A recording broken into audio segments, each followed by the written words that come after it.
నిజం గడప దాటేలోపు అబద్ధం ఊరంతా చుట్టి వస్తుందని నానుడి. కానీ సత్యాన్ని మాత్రం ఎక్కువ రోజులు ఎవ్వరూ తొక్కి ఉంచలేరు. దేశవ్యాప్తంగా సంచలనంగా మారిన అల్లు అర్జున్కి సంబంధించిన కేసులో కూడా ఇదే జరుగుతోంది.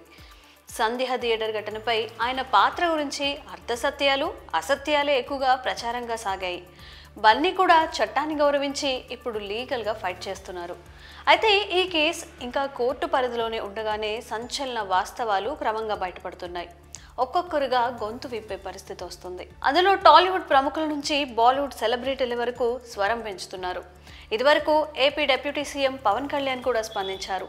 అల్లు అర్జున్ను ఏకపక్షంగా నిందించడం తగదంటూ వ్యాఖ్యానించారు. ఆయనే దోషి అన్నట్టుగా చిత్రీకరించడం తగదన్నారు.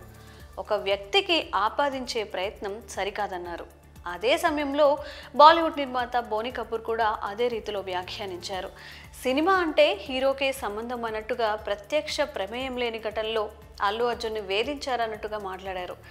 తాజాగా నేషనల్ హ్యూమన్ రైట్స్ కమిషన్ కూడా ముందుకు కదిలింది. ఈ కేసు విషయంలో తెలంగాణ డీజీపీ సిటీ కమిషనర్కు నోటీసులు జారీ చేశారు. పోలీసుల వైఫల్యాన్ని ప్రశ్నించింది. లాఠీ చార్జ్ చేసిన తీరు మీద ఆగ్రహించింది. నోటీసులకు 4 వారాల్లో సమాధానాలు ఇవ్వాలని ఆదేశించారు. దాంతో పోలీసు భద్రతా వైఫల్యం బయటపడే అవకాశం ఉంది. సీనియర్ అడ్వకేట్ పిటిషన్తో ఎన్హెచ్ఆర్సీ జారీ చేసిన నోటీసుల అంశం పోలీసుల మెడకు చుట్టుకునేలా కనిపిస్తుంది. అయితే ఇప్పటి వరకు అల్లు అర్జున్ను బద్నాం చేస్తూ సాగించిన ప్రచారానికి ఈ తాజాగా పరిణామాలు ఫుల్ స్టాప్ పెడుతున్నాయి. అసలు వాస్తవాలు వెలుగులోకి వస్తున్నాయి. కానీ అదే సమయంలో ఇంటర్నేషనల్గా ఎంటర్టైన్మెంట్ క్యాపిటల్గా ఎదిగే ప్రయత్నంలో ఉన్న హైదరాబాద్ ఇమేజ్కి ఇవన్నీ చేటు తెస్తాయనే వాదన కూడా బలపడుతోంది. సినిమా ఇండస్ట్రీ హబ్గా మారుతున్న నగరంలో ఓ సెలబ్రిటీ మీద అతిగా ఫోకస్ చేసి మొత్తం నగరానికి చెడ్డ పేరు తీసుకొచ్చే ప్రయత్నం జరుగుతున్నట్టుగా భావిస్తున్నారు. అల్లు అర్జున్ ప్రత్యక్షంగా ప్రమేయం లేకపోయినా కేసును ఆయన మెడకు చుట్టాలనే యత్నంలో మొత్తం టాలీవుడ్లోనే అలజడి రాజేసిన తీరుని ప్రస్తావిస్తున్నారు.